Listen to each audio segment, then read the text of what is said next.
I did. The first thing that got me playing bass, and I didn't start playing bass until I was 17. I was a senior in Okay. high school before I ever picked up a bass. But the first bass line I ever tried to pick out was a Rick James song, "You and I." It's this four note bass line, and this kid that lived in the dorm at my school had a bass that only had two strings on it, the E and the A string, and the musician's joke is pretty much that's all you need to do to be a working musician, anyways. Those two strings. And that's all this bass line had to is down, down, down, down, down, down, down, down, down. And I just picked it out by ear. And I was like, I think maybe I could do this, like I knew I was a latecomer to the whole thing, but it just appealed to me. And I was able to sort of like pick out bass lines. So I washed dishes for a summer at a dude ranch in the Colorado Rockies, if you can believe that. And I saved up my pennies and I bought a used Fender Precision bass that I still have to this day. I've had it for 40 years now.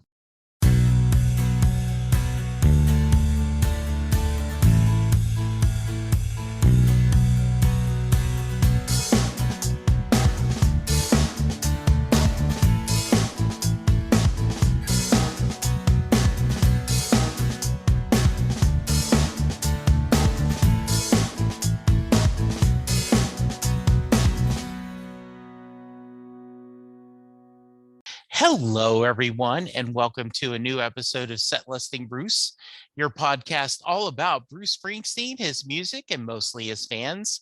I am your host, Jesse Jackson. We are getting off the Bruce train tonight, though I'm sure he will come up. He normally does.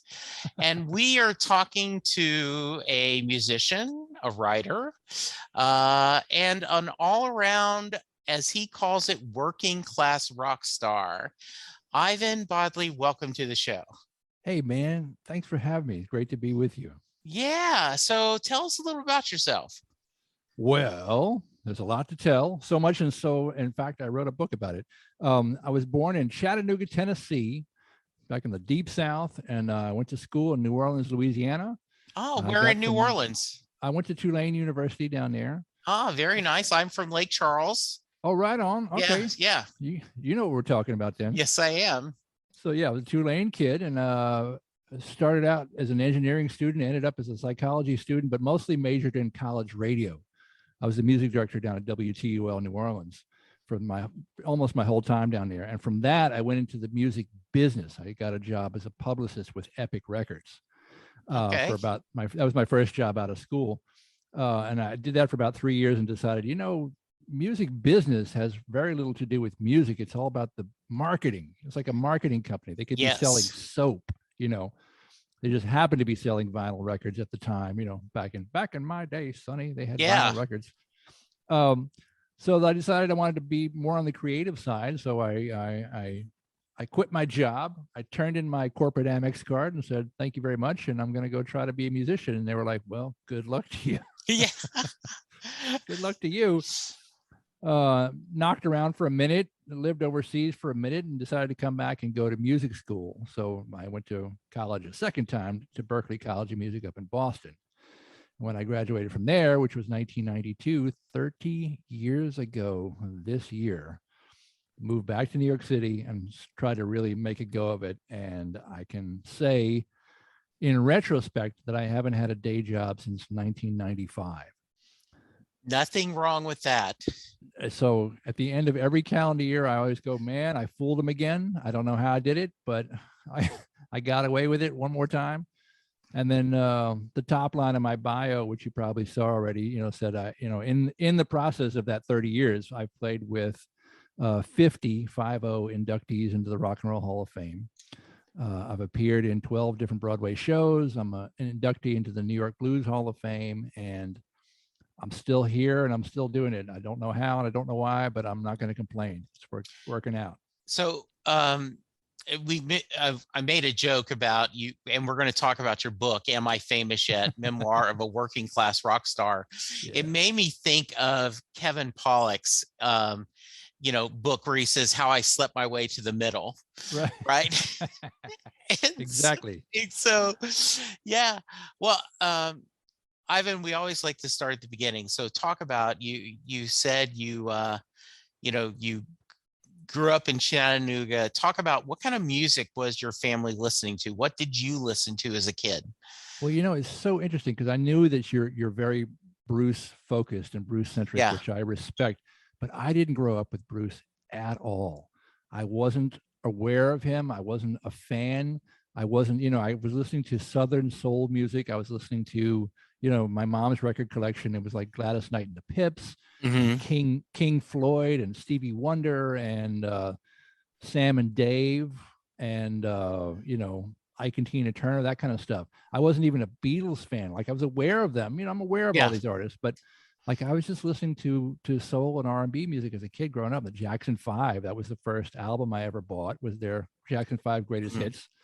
And the first 45 I ever bought was Sly and the Family Stone, If You Want Me to Stay, So Yeah. that was my bread and butter, growing up. And I was really into the deep Southern soul.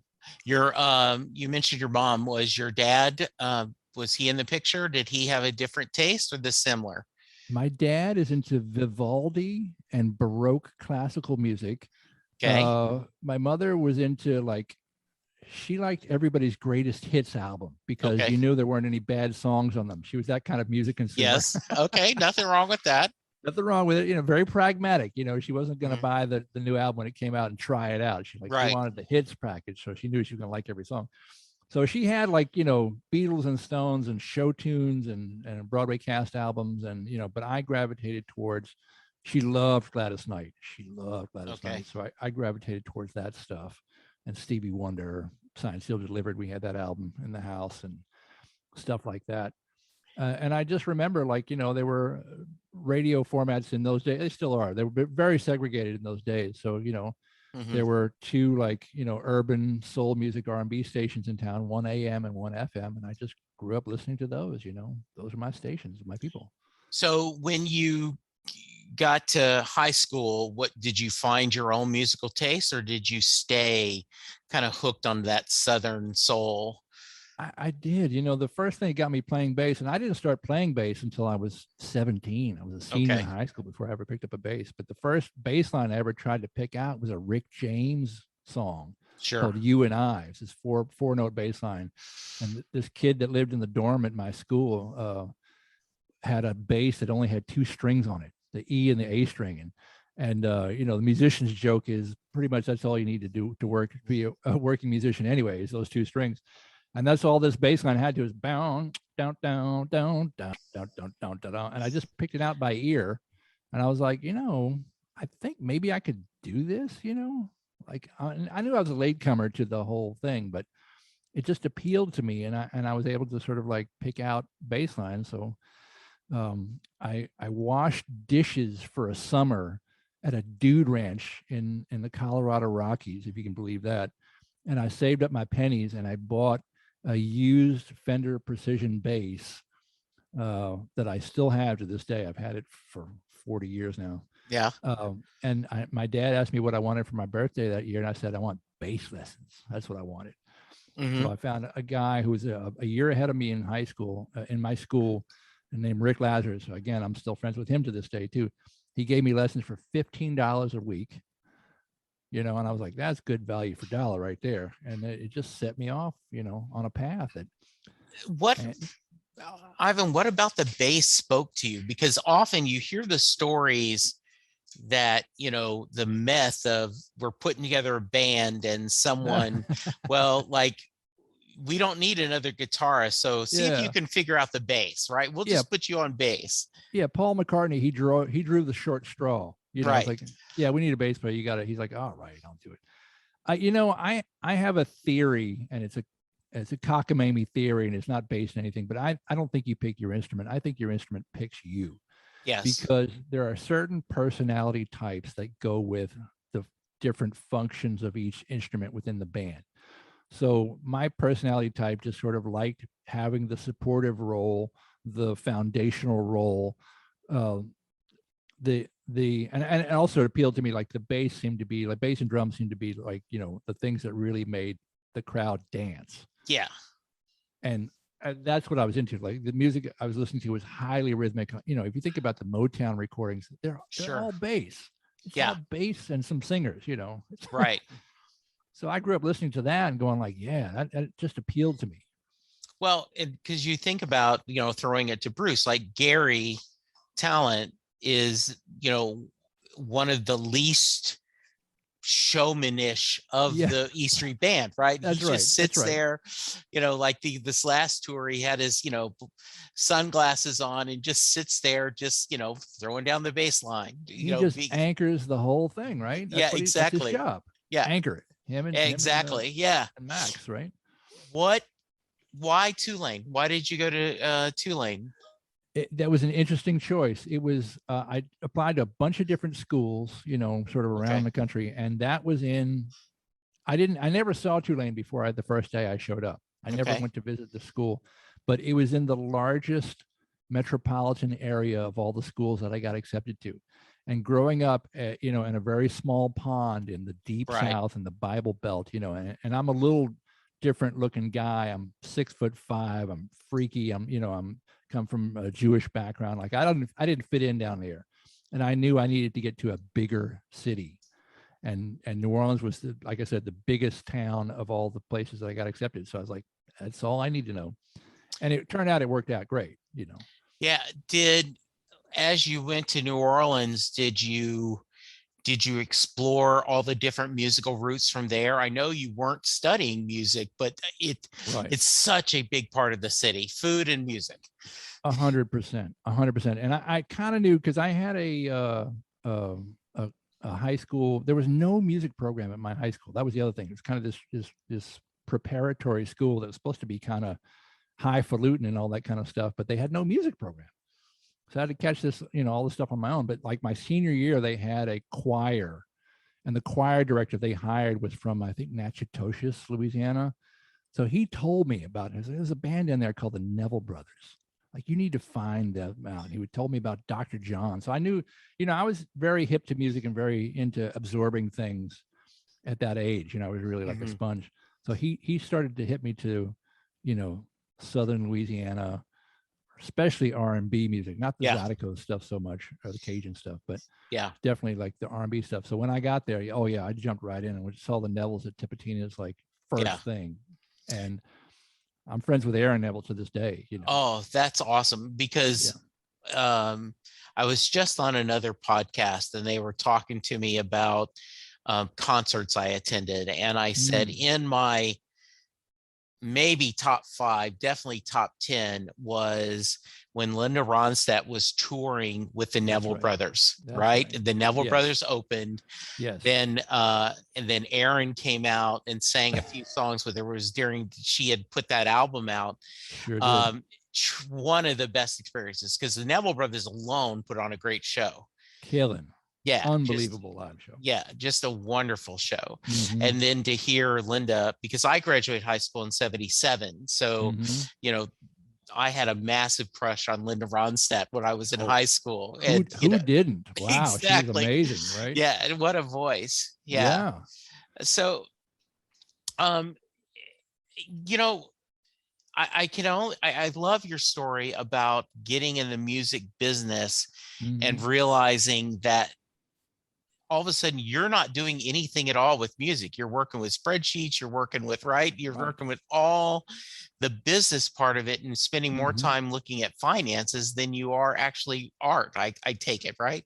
Yeah, I was a publicist. So what I was doing was calling journalists, newspaper writers, and pitching them all these records that we had out, because we wanted them to do an article or put them on a TV show or whatever, and the label would put out, I forget what they were doing at that time, maybe 40 or 50 albums a year. Yeah.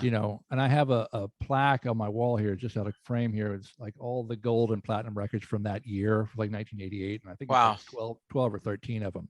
So there's a whole bunch of other stuff that really doesn't register, doesn't chart, doesn't really do well. Yeah. And that's the kind of stuff you're like pitching to these journalists, like, don't you want to hear the new album by so-and-so?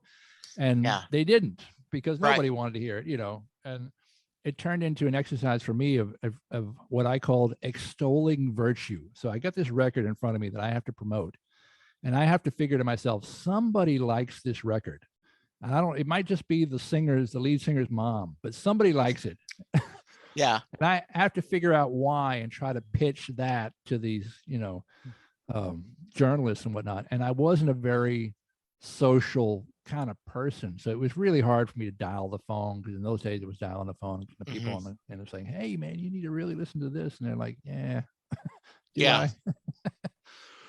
Yeah. So yeah, Because it isn't like if you discover, it isn't that excitement that when you discover a new artist, like your face lit up when you were talking about the Neville brothers, sure, right? This yeah. could have been just anything. And whether you like it or not, you've got to go out there and pitch it like, come on, have them on their show, play them on there. You sure you don't want an interview?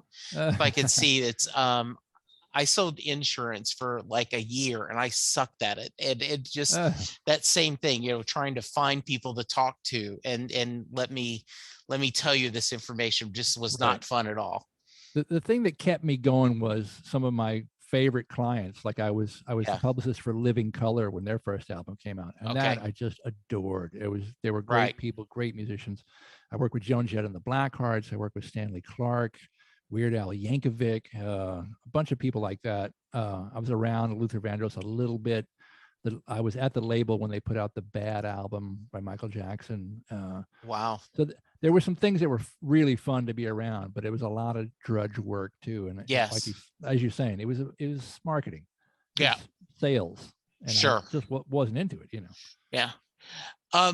When you said you went to school, what you just knew you knew you wanted to get an education when you decided to go to music school? You decided, instead of just getting a bunch of buddies and trying to, hey, let's do a band, Right. you decided to pursue education. Why is that? Well, by the time I got to the point where I had sort of hit the wall with my business career, I had a realization which kind of made me sick to my stomach. And it was that I only really wanted to play music for a living.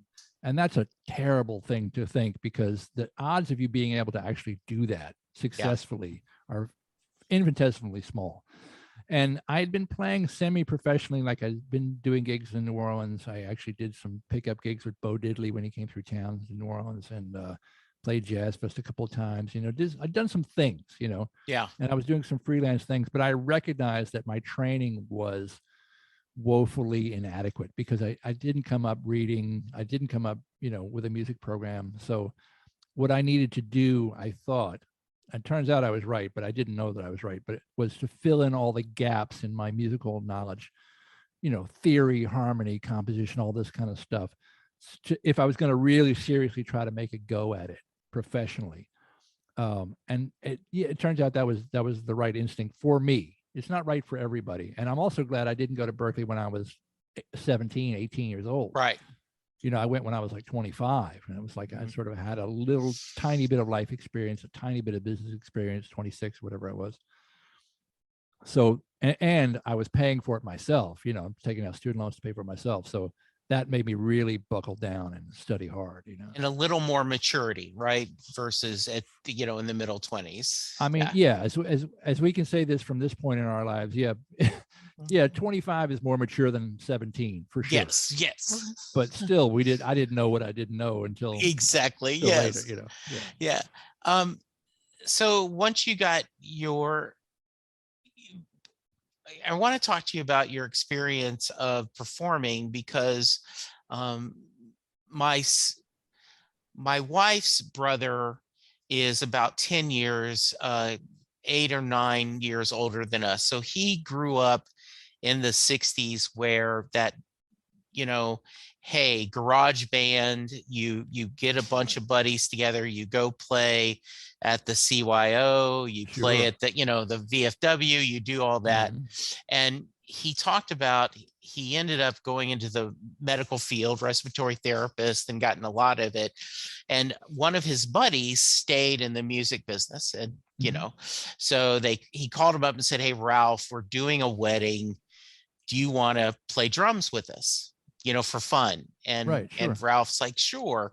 And he said it was a totally different environment, because, when he was 20, it was a social thing just as much as it Right. was a business. And all of a sudden now Right. then all these guys, it's just the business. Like, where do I plug in?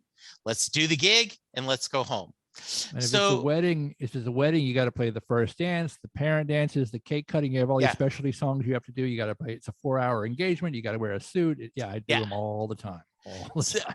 so when you decided, talk about once you got your degree, what Mhm. did you have a plan? Did you have what were you thinking to do? You knew you wanted to make a living playing music, but what was your plan? Oh, I had a plan. I had a plan. I was Okay. going to move to New York City. I was going Okay. to be like a fusion jazz star, sideman to everybody. I was going to be Okay. playing on records and tours. I was going to play on the Tonight Show with Johnny Carson or Jay Leno. I was going to play on the David Letterman show. I was going to Yeah. play Madison Square Garden, and I was going to do Saturday Night Live. That was my goal. Okay. And exactly none of that has happened in my career. Not one of those things has happened. Okay. So the best laid plans, like Yeah. you just don't know. So I've done a whole lot of other stuff. I have played Carnegie Hall. I have played the theater at Madison Square Garden, which is the small 5,000 seater downstairs, the Okay. intimate venue. Yeah. And I did Conan O'Brien, we did Craig Ferguson, we did a bunch of late night shows too, but just not the three that I said, those are my goal. I'm going to do Yeah. these three. Never did those. So what's the quote? Life is what happens when you're busy Make a making plan. other plans. Yeah. Yes, absolutely. Yeah. So when did you start? Because one of your, as you said, you have worked with over 50 members of the Rock and Roll Hall of Fame, right? Right. That's Yeah. right. When did you start realizing, hey, I'm notching up appearances with pretty significant musicians?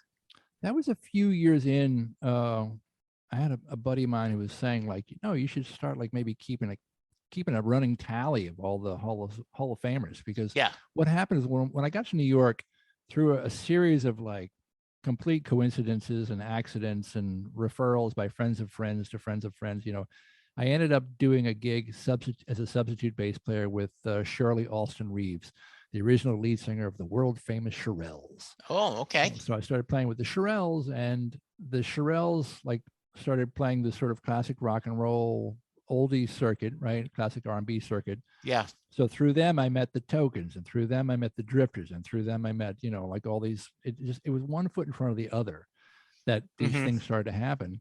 And the drummer with the Shirelles was also the drummer with Wilson Pickett for 35 years, and he played in a band in New York City called the Uptown Horns Review. Okay. And there happened to be, he saw that I came into the Shirelles gig completely prepared because I'd gone to music school. I knew how to learn the material. I Right. read the charts. I just did the show with no rehearsal. First show had to be perfect. And he saw me do that. And the Uptown Horns had a gig at the Bottom Line in New York City. I think it was maybe a record release party or something. It was a big gig. And they needed a bass player. And the Crusher was their drummer. Crusher Green was his name. And he said, get this kid Ivan. I like the way he plays, and he does his homework. That was the thing. He does his homework. So I got a normal bias cassette tape they gave me to learn the music from. You get the 99-cent store. And Yeah. I transcribed everything. I wrote charts. We had one rehearsal. And then we did the first gig at the Bottom Line, and it was the Uptown Horns Review featuring Susie Tyrell, Ah. Bernard Fowler, who Yeah. sings with a band called the Rolling Stones. I don't know if you heard of them. Yeah. I Uh, slightly. Yeah. Vernon Reed from Living Color, and Peter Wolf from the Jay Giles Band. Those were their special guests that night. So that was my first night on stage with them. Suddenly, I'm backing all these people, and then the Uptown Horns Review became the Uptown Horns Review also had a piano player, a guy named Charlie Giordano. I've heard of. Yes. I thought you might have. Yes. So that band became like the house band of choice for rhythm and blues stars who were coming through town and needed to pick up a band. Hmm. So once I was in the Uptown Horns band, then I met Sam Moore from Sam and Dave. I met Eddie Floyd. We backed up Rufus Thomas, Carla Thomas, Solomon Burke. We did a bunch of shows with him. Ann Peebles, like all these things started to sort of cascade. Again, one foot in front of the other. And then in retrospect, you're like, man, that's a lot of people that have like, of renown. And you start to put it on the resume, and it added up over years, That's hilarious. I have said often that I would love to talk to any member of the E Street Band, but Susie is one of the people that I especially I think her perspective, she seems to be always having so much fun on stage, and she's just, so she's that would have been that way. She's always been that way, because I met her with the Uptown Horns, and then I started doing some Buster Poindexter gigs, and she was in the Banshees of Blue along with Charlie Giordano. So I know them from way back then, and Lisa Lowell and Cheryl Marshall and a bunch of singers that have worked in and around Bruce over the years, so like, Susie's always that way. She's always been like just a bubbly, ebullient performer. She's always having a great time. So how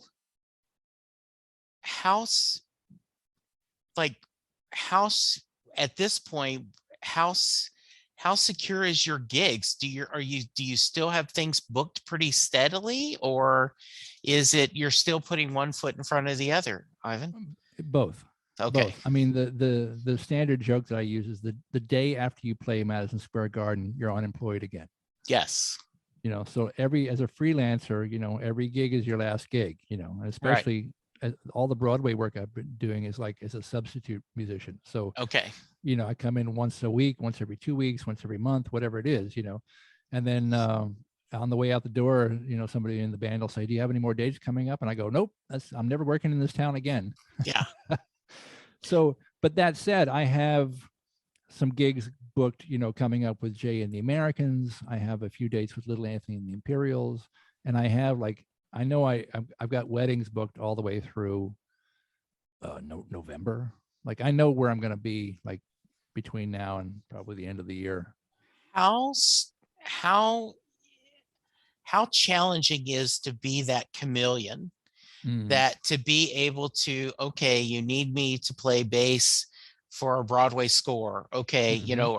Or okay, now you need me to do, classic, 50s rock and roll. Oh, now it's a soul band. How you it sounds like you obviously are very good at fitting other people's, matching the tone of the band.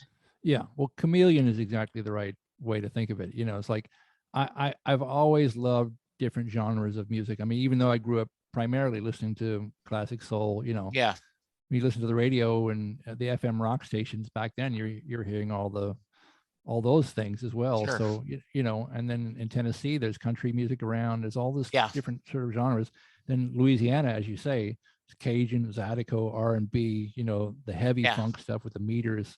All that stuff is like coming in like a sponge as I'm sort of developing. And in New Orleans, if you're doing a gig, you're playing all kind of different stuff. So I always was playing different genres and very aware of it. And then as you mature, I guess you start to specialize in things. Like I said, I was trying to be a fusion jazz star, and I'm not that at all. Not that at all. Like, I've paid most of my rent, playing Stax and Motown. Yeah. That's what, and I, you mentioned Gary Talent too. I think Gary's like modeled most of his career on Duck Dunn from Stax, Right. Like his lines all sound like Duck Dunn lines to me, which is, all praise be to Gary Talent and Duck Dunn. I think that's tremendous. I love that. Yeah. Well, because I love that idea of the flexibility, the idea, and as someone who's not a musician, one of the magic tricks that I just think is amazing is when 3 or 4 people might get together, or just, hey, Ivan, come in and join us. You're like, okay, no rehearsal, nothing, like, oh, what are we going to do? Yeah. And, they may pick a song. Like, I was at the Nitty Gritty Dirt Band a few years ago, and there was a guy who I saw him on stage when they were doing Will the Circle Be Unbroken. Right. And I said, wow, are you friends? He says, yeah, I'm friends with the guys. And so when it came up for they waved me up and they gave me a guitar and they whispered, hey, do you know a verse? And I'm like, yeah, I know a verse. And he says, so they gave me a verse. And I'm just like, Yeah. that's crazy. Tremendous. Yeah. Yeah. So is that kind of, you have that gift, that idea of being able to hear what the other band's doing and know how to replicate it? Well, I mean, I don't know if it's a gift. It's a skill that I've worked really hard on. There's Okay. two prongs to this. One, I think to sort of be a full-time freelance musician, you kind of need to be able to do any type of gig, because Yes. there's no one gig, unless maybe you're in the E Street Band, it's going to pay all of your mortgage. Right. And those are very rare gigs that those Yeah. happen. So you kind of have to be ready to do a bunch of different things to pay the rent. And then the other thing I did, I had a great experience. This is going back 25 years or so. I spent about 5 years being in the house band at a Monday night blues jam session. So it was an open mic thing that started probably 11 or midnight and went till 3 o'clock in the morning kind of thing. Yeah. And you just never knew who was going to show up, what songs they were going to pull out of the ether. So in my travels over years, I've written little charts for a bunch of things, especially for the wedding stuff, so I have everything in my iPad. I have all my charts with me at all times. But also you just start to learn songs that you've done over and over and over again. There's a bunch of standard repertoire that you learn, like Will the Circle Be Unbroken. I've never played it, but I bet I could get through it. It's a kind of a 3-chord sort of thing, and it makes you develop your ears. And it also makes you sort of like, as you're listening to, like, at a jam session, if somebody's playing a song, because people have got up and said, I want to do one of my original songs. You're like, okay, well, I definitely don't know it. Yeah. So as they're playing the first verse, you're kind of like taking notes. Okay, so there's an E chord, there's an A chord, there's a B chord. Oh, there's a D chord. There it is. Yeah. So, but you're automatically memorizing it, because the next verse, hopefully you're going to come in and play along with them. So you have to have some ear training, and you have to have some sort of like instantaneous kind of recall going on to try to jump in there and not pollute the air. That's the other thing. Like, don't pollute the air if you can.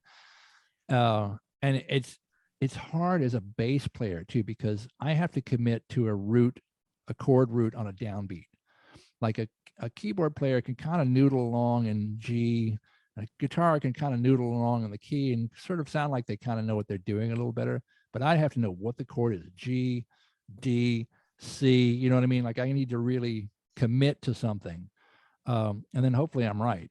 Yeah. Talk to me about touring. What are some stories about crazy places you've where you've toured? Like gigs that you go, holy crap, I can't believe I'm here. Well, yeah. There's a bunch of them. In fact, there's a lot of the book is road stories. I mean, Okay. but crazy, the road stories. Like, I was talking to somebody the other day, and if you go to a gig and it's a great show and the audience is wonderful and you enjoyed yourself and you made lots of money and you came home and you had a nice dinner and went to bed, there's no story there. Right. Like, there's only a story to tell when something blew up, or an amp fried, or somebody fell off the stage, or it has to be something interesting. So the book is full of a lot of tales of woe, tales where things kind of go haywire. But in my travels, I've been to 29 different countries around the world, and I've played everything from Madison Square Garden. Not Madison. I'm sorry. I haven't played Madison Square Garden. I played Carnegie Hall. I played Giant Stadium for 82,000 people. Like, that's the biggest crowd that I've ever played for. Yeah. I played the Obama first inauguration ball with Sam Moore from Sam and Dave. I was his music director for 13 years on the road. And it was Sam Moore with special guests Elvis Costello and Sting. Those were our special guests that night. And I was like, okay, this will do. This is Yeah, fine. let me check those two off my little bingo Yeah, card. Okay, yeah. yeah, I'm they've got skins on the wall. three Hall of Famers in one night, and it had Yeah, nothing to do with me. It's Sam. They're all fans of Sam. And yeah, who else is a giant fan of Sam? Bruce. Correct. Yeah, Correct.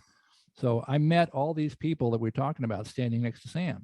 I met yeah, Bruce standing next to Sam. Like, this is Ivan, my music director. I'm like, hi, nice yeah. to see you. I met Robert Plant. I met Bono and the Edge. I met Paul Rogers from Bad Company. All these people come at Sam with no ego, like however big rock stars they are, because he was before them. He's got this amazing instrument, his true first tenor voice, so they worship him. Well, because you hear Bruce, he'll talk about that, like for the Rock and Roll Hall of Fame Yes. performance or something, about like one of the premier voices Yes. of pop music, rock and roll, soul, whatever you want to call it, of modern music. That voice is Sam. Yeah. Right. And I was his conductor for 13 years on the road. So yeah, we did a lot of stuff together. Really cool stuff. I got invited down. That must have been fun. Tremendous. Yeah. I don't know if you can see this. Yeah. You know what that is? Yes, that is. It appears to have a backstage or a pass for Springsteen, right? It is a laminated pass to the Bruce Springsteen Christmas show. I think this is 2004. Yeah. With the Max Weinberg 7, that was the band, and friends. So it wasn't an E Street gig per se, but Sam was the special guest. So I went down, one of the special guests. I went down with Sam, just hung out, Yeah. And then after the show, I know the Vivinos and some of the guys in the band. They're like, "Why didn't you get up and play?" I was like, "I wasn't invited, man. I would have loved to play. Trust me, I wanted to. I would have been happy to play, some Sam and Dave songs that I know, Yeah. But Sam does 4 songs in his show in higher keys than he originally recorded them in the 60s. Wow. He's 86 years old. He's retired from full-time concerts now, but he's got this crazy instrument. He doesn't practice. He doesn't warm up. He just opens his mouth and that voice comes out. And, as you see, people, some of the premier rock stars of our age are huge fans of his. And just what a privilege every time he got to play with him. Amazing. That's amazing. That's good. How did you get the gig? Again, I met him with the Uptown Horns band that I told you about when we were sort of the pickup band. He would come through New York. So I did a couple of shows with him as a pickup band. And then same thing, like he had a show coming up. His regular music director wasn't available. Like we had a week to prepare the show. And it was a release party for a film called Only the Strong Survive, which is a soul music documentary. And it was at the B.B. King's Club in New York. And it was Sam Moore with Carla Thomas, the Shy Lights, Mary Wilson from the Supremes. I'm missing. Ann Peebles. I can't stand the rain. Ann Peebles. And, they said, can you come lead the band for this? I'm like, yeah. It's a mountain of work to get this show together. And it was, Sam saw what I was able to pull off that night, and he said, "You're coming with me." And I, stayed with him for 13 years till he retired. So, what a lot of people go, "Oh, I should write a book. Oh, if I would collect my stories, I'd make a great book."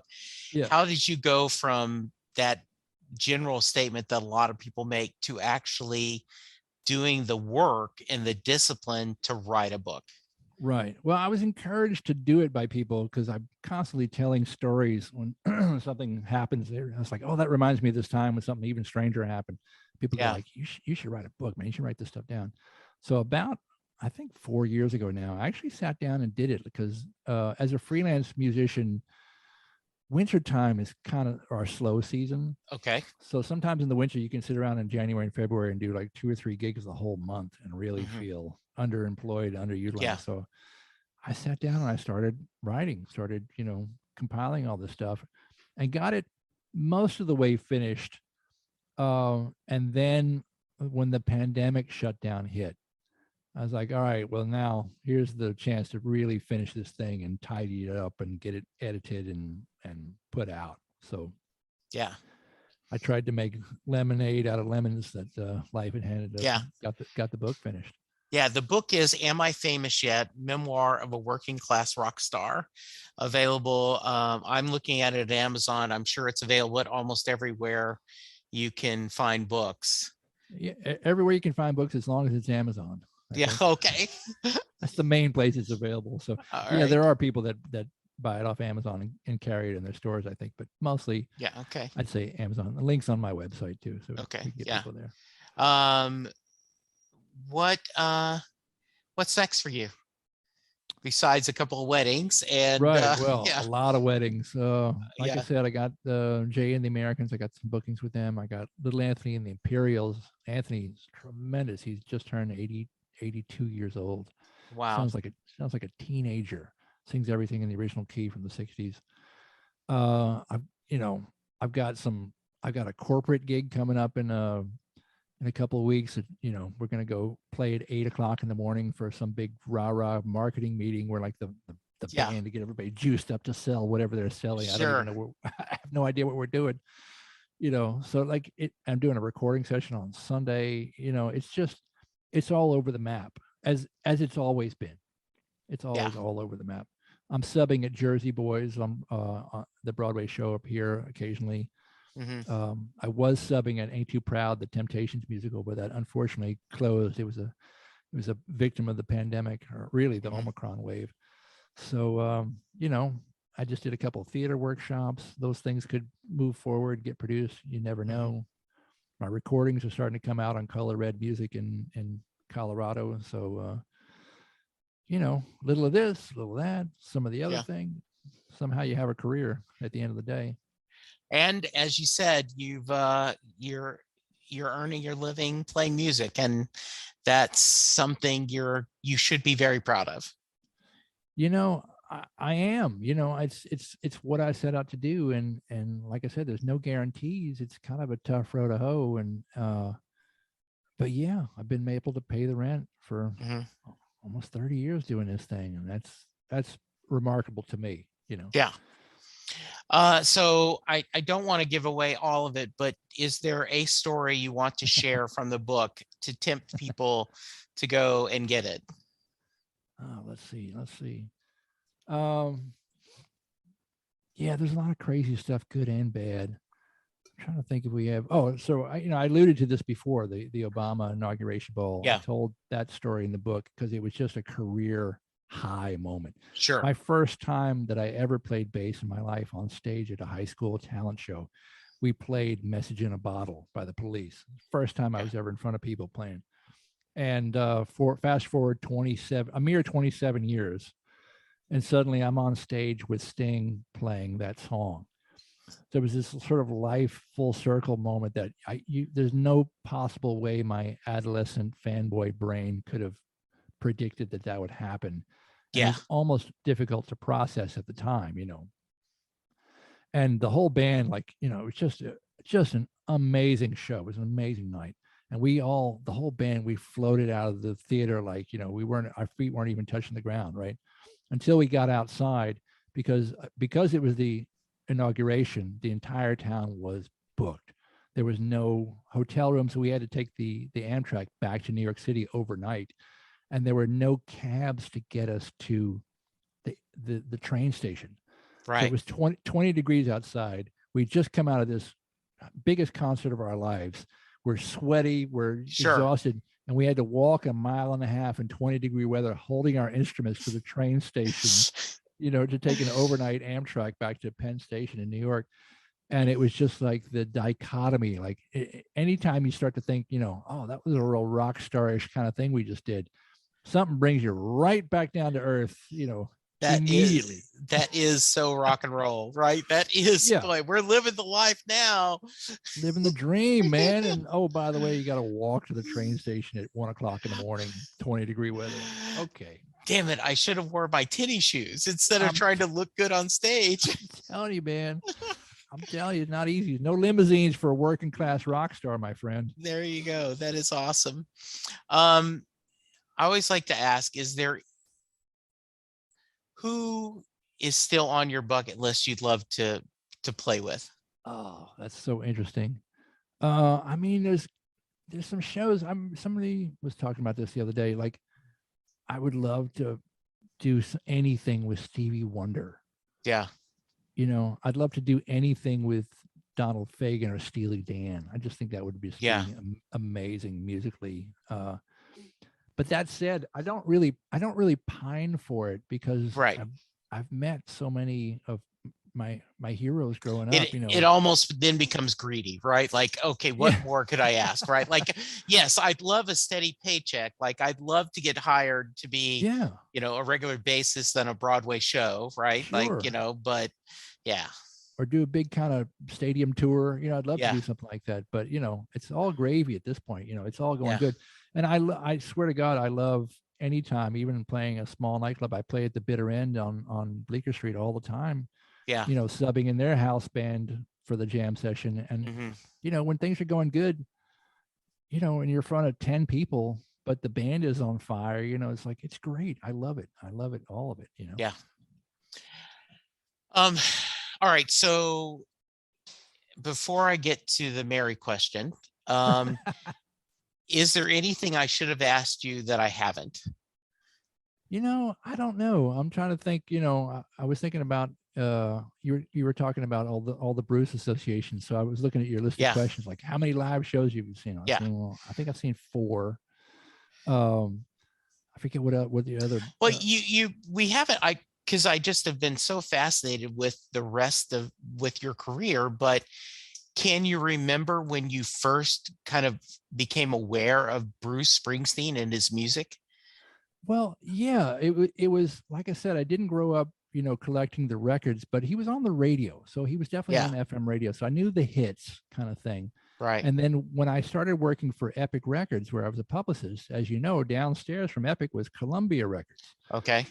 And they had an artist assigned to their label named Bruce Springsteen. So, when I was working in the office out in Los Angeles at the time, I had a friend of mine who was a publicist for another record label, for an MCA at the time. Yeah. And she was a super fan. Right. Super fan. So this would have had to be, I want to say maybe 88. So what's that? The Tunnel of Love tour, Yeah. or somewhere Yeah. around there? Right? Exactly. Easter Yeah. and she's like, hey, can you get tickets? Can you get tickets? And I could. So I was like, so I went with her, just, because everybody said, like, you got to see him live. You got to see him live. You got to see him live. And I didn't know any of the music other than, the big hits. The hits. Or, Yeah. Because the Night, from Patti Smith, or Yeah. that kind of thing. And what I remember is he did a 4-hour show. Yes. And for the uninitiated, I was like, how long is this guy going to, how long is this going to go on? And I'm standing next to a super fan who loves every second of it, just like can't Right. get enough. And I'm going like, I could leave anytime now. I love this. It's great. But Yeah. I wasn't ready for it. Ivan, I love you telling that, because I tell the story all the time that there's 2 kinds of people. There's the people that go to their first show that go, boy, that was long. And then the other that go, oh my gosh, I can't wait to hear this the rest of my life. Right. And it's not that it's a bad thing or another. It's just, there was a Springsteen and I documentary. Yeah. That was so funny. And one of the ladies that, it was a fan, fans all sent in films and they take it. And one of them, this husband was not a fan. And so they asked the questions, what would you tell Bruce if you could tell him anything? And, all these people are saying how much there's music. And he goes, make it shorter. 2 hours. 2 hours is like good. make it shorter. What I remember specifically about that show is like, because he kept doing encore after encore after encore, and the crowd ate it up. They loved it. They wanted more, So every time he'd get up, I remember Max standing up and getting off his drums finally after like 3.5 hours. And Bruce was like, come on, we're going to win. And Max just kind of went, oh, yes. Like he was physically in pain. I think he was probably dealing with tendonitis at the time. He was like, oh my God, like, okay, boss, let's do it one more, Yeah. But I remember seeing that read from the audience, like, oh, this poor guy, man, he's getting beat up. Well, and from a perspective of someone who does that for a living, That's a long time, right? That's a Like, long like gig. that is Yeah. a long gig. Now, that said, I play 4-hour weddings all the time. Yes. I do it all the time. So I think I have my stamina, but we're not playing at stadium volume and Right. stadium intensity. So I think, I could certainly do that now if I had to, Well, and that's what he talks about, right? The band started out as a bar band, so you did Right. play that. You Yes. played that and you had that mindset. So Yes. yeah, that's hilarious. I've certainly played 4 and 5 hours a night many, many times, Yeah. So yeah, you build up that stamina. But again, if you start to get injured, like I think Max was getting injured at that time, Yeah. like it was probably harder on him than Oh, anybody sure. else in the band. I bet. Well, we've talked about Neil said both knees replaced, That's and right. just, I mean, Oh boy. yeah. Um, any final thoughts before I hit you up with the Mary question? Yeah, well, from that first experience, I became a fan in later years, as I Okay. sort of started to appreciate what he was doing, where he came from, especially when I realized his love for Sam, who is Yeah. my boss and that's where my heart is, was that, Stax music, Sam and Yeah. Dave. So when I realized that he was patterning a lot of what he was doing after Sam and Dave, and also Gary U.S. Bonds, Right. who I played with quite a bit here in New York, so I love Gary, I love Sam, and to see that he's got, the 5-piece band with the tenor sax in it, I'm like, okay, I see what's happening. Yeah. So I came to it kind of through the back door. And then the most recent thing I saw him do, because I've seen a couple of shows in more recent years, but he did the appearance on the Colbert Show maybe a couple months ago. Yeah. When he was doing the Broadway appearance, and he did the solo acoustic version of The River, right? Yes. And that I saw that, I'm like, okay, now I think I'm starting to finally understand his writing, because I don't hear lyrics first. Right. I hear groove first. That's why Yeah. I go towards the soul music first. So like, when I finally and I heard the song stripped down without the band, just him, the guitar, his And voice. no harmonica, because normally even solo he'll do That's the right. harmonic and everything. That was just him and the guitar. I thought that was the best thing I've ever seen him do. I was like, that's amazing. So like, Yeah. I get it now, but it Yeah. took me a minute to get there. That's awesome. That's Yeah. so good. That's Yeah. great. All right. Being honest. I appreciate that. Jay Armstrong is a honors English teacher that has recently retired. And when he was still teaching, he would spend 2 days breaking apart Thunder Road with his Right. students. They would look at the imagery, they'd talk about the lyrics, and then they would, at the end of the 2 days, ask the question, does Mary get in the car? Right. So that is your question, Ivan. Does Mary get in the car at the end of Thunder Road? At your prompting, I read through the lyrics today. Yes. And the entire scenario that he's painting is a sales pitch he's making to her. Absolutely. He's saying, we're going to go here, we're going to escape this, we're going to be able to do this, so the whole thing is his trying to encourage his desires onto her, like trying to convince her, like, this is the thing that we need to do. Right. But in my reading of the song, that question is unknowable, because there's no indication that I saw in my reading of it that indicated whether she was starting to bend or starting to acquiesce to his thoughts. So, he's giving it his best pitch. He's going all out, but we don't really know if she took him up on it. Impossible to know. It's the unknowable. That is, I usually about 60% say yes, she does. About 40% say she knows. No, but there is a couple of people that have had the same answer as you, that have said the whole purpose of the song is we don't know. We don't know. Exactly Yeah, right. yeah. Because he could have written 2 more lines. Yeah. At the end, and then we sped off into the night. Right. That's all he had to do, and he did not. No. Purposefully. I'm like, all right, there we go. Yeah, it's the same thing with why, there is a reason why Born in the USA has that rock anthem, even though it's not what the song is about. That is a choice on his part. Yes. That he wants to do that. Yeah. This is Yeah. fascinating. I cannot wait to read the book. I am looking forward to it very much. I appreciate your time. If someone wants to find out more about you, what's the best way to contact you? Funkboy.net, funkboy.net. I got links to everything there, all the socials, all the books, the videos, the music, everything. The copious amount of celebrity photos that I've collected over the years of me standing next to so and so for 1/500th of a second. I do not have a Bruce Springsteen photo. I will say that. I met him once, but I did not actually get a photo op with him. Okay. But I got everybody else. All right. Everybody else is in there. So way more than you would ever want to know about me is available at funkboy.net. All right. And Am I Famous Yet? Memoir of a Working Class Rock Star, available hardback, paperback, and Kindle on Amazon. So Correct. check it out, read it, give him a 5-star review. Ivan, thank you, my friend. I appreciate you. Thank you. This was a lot of fun. Thanks for having me. I really enjoyed this. And if you're touring in Dallas, be sure and say, "Hey, Jesse, let's go get some Tex-Mex." Dig it.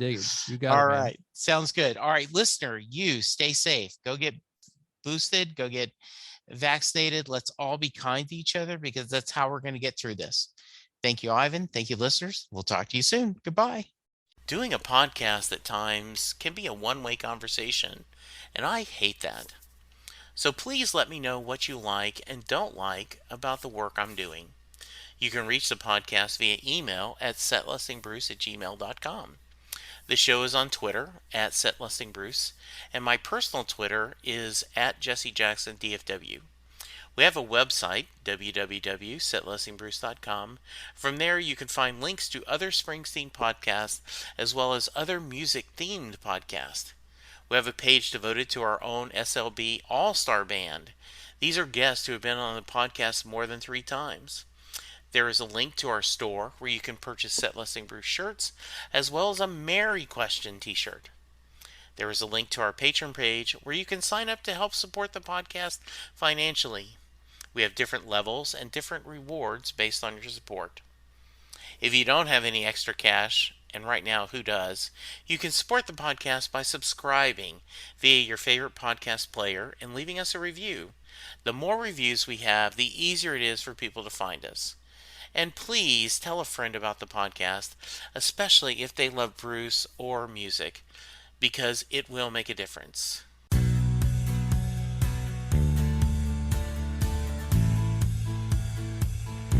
You just heard the fun talking, hard rocking, music loving, album ranking, fan thinking, joy spreading, lyric reading, story sharing podcast that is the one, the only Set Listing Bruce. The theme for Set Listing Bruce was written by David Rosen, used by permission.